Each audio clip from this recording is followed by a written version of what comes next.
हमें प्रेगनेंसी का 9वां महीना चल रहा है और हमें पीरियड की तरह पेन हो रहा है। हल्का फुल्का हमें पेन हो रहा है हमारे पेड़ों में, यानी कि पेट के निचले हिस्से में, या फिर हमें कमर में पेन हो रहा है। तो इसमें क्या करना चाहिए? क्या हमारी डिलीवरी का टाइम नज़दीक आ रहा है, हमें डॉक्टर से मिलना चाहिए या फिर नहीं मिलना चाहिए? कई बार ये भी सवाल होता है कि ये ट्रू लेबर पेन है या फिर फॉल्स लेबर पेन है। तो कैसे हमें समझना है, कैसे हमें डिफरेंस दोनों के बीच में करना है, इस वीडियो में जानेंगे। काफ़ी हेल्पफुल वीडियो आप लोगों के लिए हो सकती है। अगर आपका भी लास्ट टाइम चल रहा है, प्रेगनेंसी का 9वां महीना चल रहा है या फिर 8वें महीने में आपको इस तरह का पेन हो रहा है, तो ये किस कारण हो रहा है, इस वीडियो में जानेंगे। तो वीडियो में अंत तक जरूर जुड़े रहें और पहली बार चैनल पे आए हैं तो जरूर सब्सक्राइब कर लें, क्योंकि इसी तरह के हेल्पफुल वीडियो आपकी प्रेगनेंसी में काम आने वाले वीडियोस में लाते रहती हूँ। और इसके अलावा हमें फेसबुक पेज पे भी फॉलो कर लीजिए, जिसका लिंक मैंने वीडियो के नीचे डिस्क्रिप्शन बॉक्स में दिया हुआ है, क्योंकि वहाँ पे मैं लाइव आती हूँ और लाइव आप लोगों के जो भी सवाल होते हैं, आप लोग पूछते हैं, तो वहीं पे मैं तुरंत जवाब देती हूँ, क्योंकि यहाँ पे इतना सारा कमेंट का रिप्लाई करना पॉसिबल नहीं हो पाता है।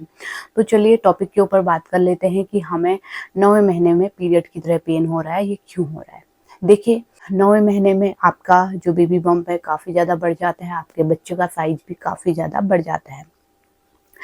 तो जिस कारण बच्चे का प्रेशर पड़ता है आपके बच्चेदानी पे, तो आपको ये पेन होना, यानी कि पीरियड की तरह पेन होना बहुत कॉमन है। जी हाँ, इसे आप फॉल्स लेबर पेन भी कह सकते हैं, यानी कि फॉल्स लेबर पेन जो है डिलीवरी के लिए नहीं होते हैं।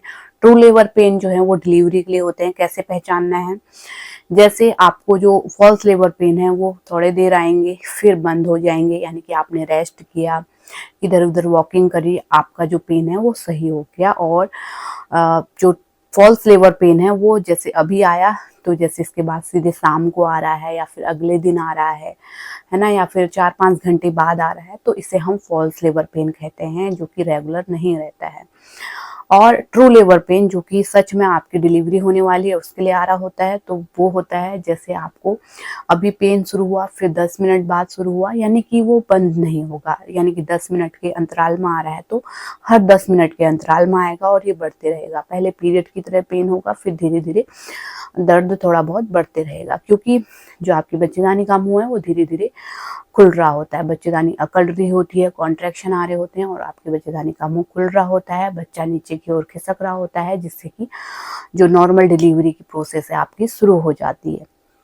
तो इसको आपको नॉर्मल में नहीं लेना चाहिए। अगर आपको पेन बिना रुके आ रहे हैं, यानी कि जैसे 2 मिनट रुक रहे हैं फिर आ रहे हैं, 10 मिनट के अंतराल में आ रहे हैं, तो यानी कि आपने रेस्ट भी किया, आपने वॉकिंग भी की, फिर भी ये ठीक नहीं हो रहे हैं, थोड़ी देर रुकने के बाद फिर से शुरू हो जा रहे हैं, तो यही ट्रू लेबर पेन होता है, जो कि डिलीवरी के लिए आ रहा होता है।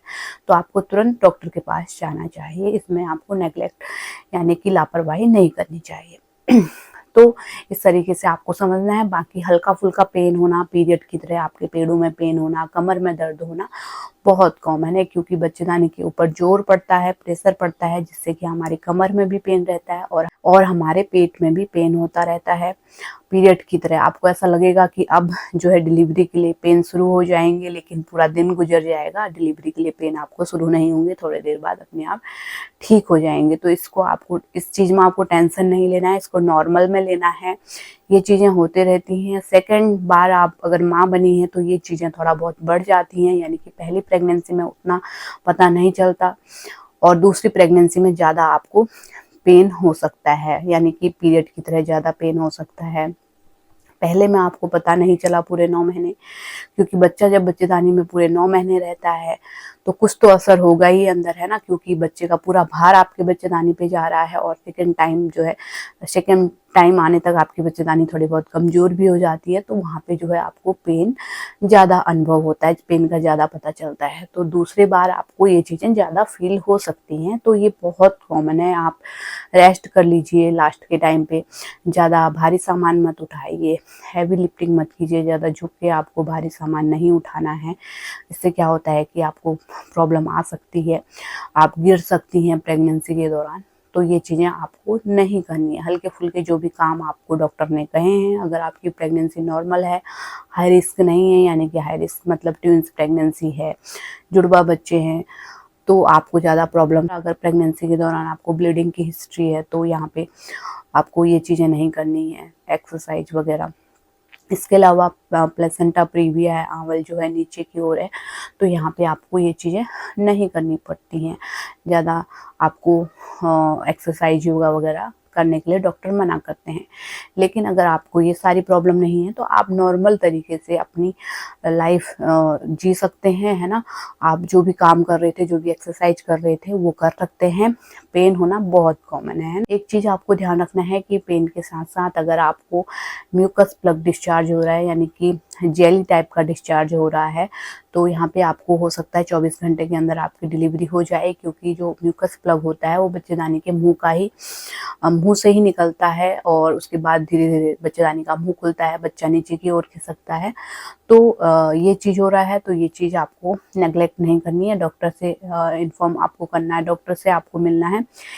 इसके अलावा वाटर ब्रेक हो गया है, यानी कि पानी की थैली फट गई है, पानी की तरह यानी कि पेशाब की तरह पानी बह रहा है आपके प्राइवेट पार्ट से, तो भी आपको डॉक्टर से मिलना चाहिए। इसके अलावा पेन अगर बढ़ते हैं आपको, है ना, लगातार बढ़ रहे हैं, आप रेस्ट कर रहे हैं फिर भी नहीं रुक रहे हैं, आपने वॉकिंग कर लिया फिर भी ठीक नहीं हो रहा है, तो तुरंत इस केस में डॉक्टर से मिलना चाहिए। आपकी डिलीवरी जो है वो 24 घंटे के अंदर अंदर हो सकती है। इस चीज़ को आपको जो है लापरवाही इसमें नहीं करनी है, इसको नेग्लेक्ट नहीं करना है। तो उम्मीद करती हूँ आप समझ गए होंगे। कोई भी डाउट है तो नीचे कमेंट में लिख सकते हैं और इसी तरह के हेल्पफुल वीडियो देखते रहने के लिए चैनल को सब्सक्राइब कर सकते हैं। Thanks for watching.